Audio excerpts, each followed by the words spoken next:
Well, Galip Dalay is the research director at El Sharq Forum, an Istanbul-based think tank, and he joins me now in the studio. As Yolo was saying there, he was affiliated to TAK.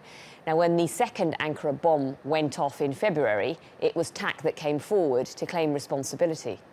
Well, TAK was a splinter group which doesn't have a very clear hierarchy of leadership. So it is the attribution of the TAK to Baha Erdal is by reading of it. There is no an official claim from the PKK that TAK is part of the PKK and its leadership is Baha Erdal.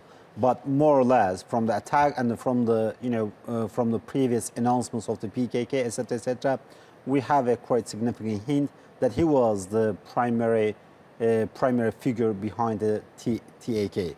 But as I just said, there is no official line that is very clearly put out. We understand that he was, as Yolo put it, the biggest scalp. I also understand that he had a meteoric rise through the ranks and was relatively young, only in his 40s. What sort of man was he and what sort of leader was he? Well, he was born in 1969, so it makes him 47 years old, which is not very young for an organization, because the PKK relatively attracts younger people. When in its birth, it was a group made up of by former university students. Later, it has attracted more and more young people. So he was a young figure, but he has been also in the PKK for more than 2 decades. So given his track record, the time that he has spent in PKK, which is quite relatively substantial, and that's how he rose up through the ranks of the PKK to become one of the most significant, one of the most senior military commander of the PKK. And what makes him unique, one of the factors that carved out a unique place for him is that he is a Syrian Kurd. He also was the key figure in coordinating between the PKK's activities, the PKK and the PKK's sister organization in Syria, the YPG. And that's why right now we're talking about his possible death, because it's still not yet confirmed, in Haseke, in Syria.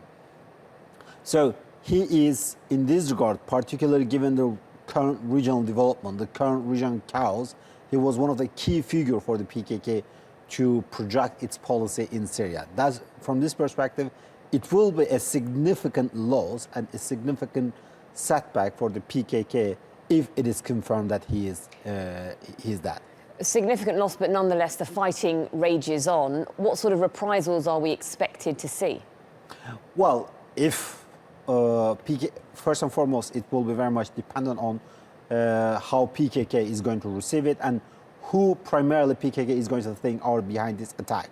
So therefore, PKK will try to have some kind of revenge, particularly this Tel Hamis, which is a quite lesser known organization, previously not known to people outside.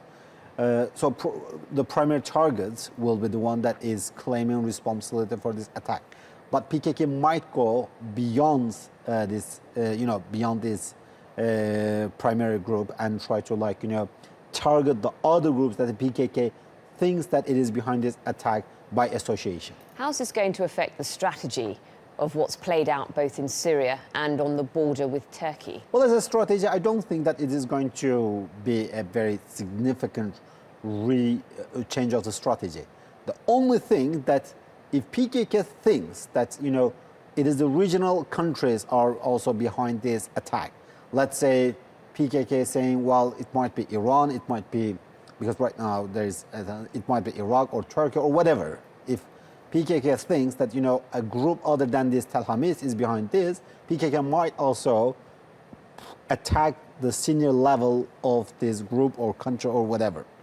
But as a whole, as a strategy, I don't expect that would cause a very major change within the strategy, because the PKK strategy in Syria is more or less right now, we have more or less the contour of this strategy, working with the American, trying to establish a good reputation internationally, and trying to carve out as much place as possible for the YPG, for the PYD, And the ultimate prize is to link the whole cantons together to create a territorially contiguous enclaves. Right now, the only remaining gap is between the Kobani canton and the Afrin canton.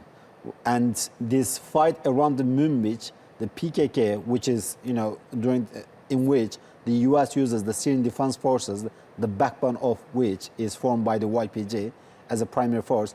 One of the biggest motivation for the YPG to join this attack is to use this as a pretext to basically take over the remaining gap between the Kobani canton and the Afrin canton to create a territorial contiguity between its three cantons in northern Syria. Do you think we'll have any reaction from the United States following the death of this leader?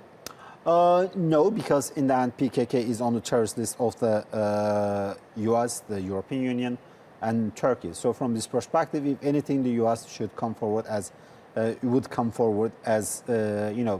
some pleased words, because in the end, the PKK is also on his terrorist list as well. When a leader of this significance is taken out of ranks, what happens? He was sharing the top job with two other commanders. Do they then fall back and regroup and take stock of what's happened, or they just continue? In groups, in organizations like PKK, there is no second man.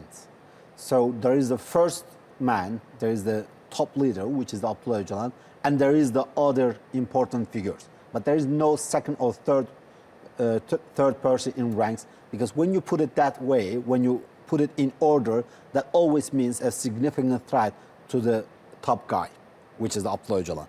So therefore, in the PKK, we are loosely talking about significance of each of them, because there are quite significant other names still, like Cemil Bayik, like Murat Karayalan, etc., etc. So there are still, we are talking about a group of names, a group of people.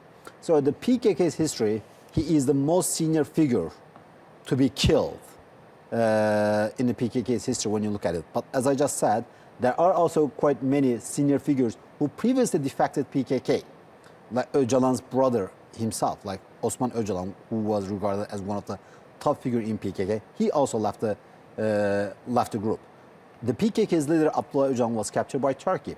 So this, the death of one person, particularly this person is one of the most senior figures in the military wing of the PKK, will be a significant blow, but it's not a crippling, or it's not going to it's unlikely to put the PKK on its on the back foot. On the back.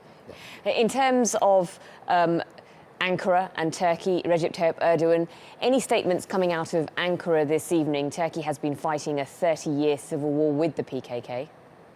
Thus far we haven't heard anything from the official lines. We haven't heard from anything from the President Erdogan, and he was actually flying from the NATO meeting in Warsaw to Turkey. I'm not sure whether he has arrived. If not, he will soon arrive.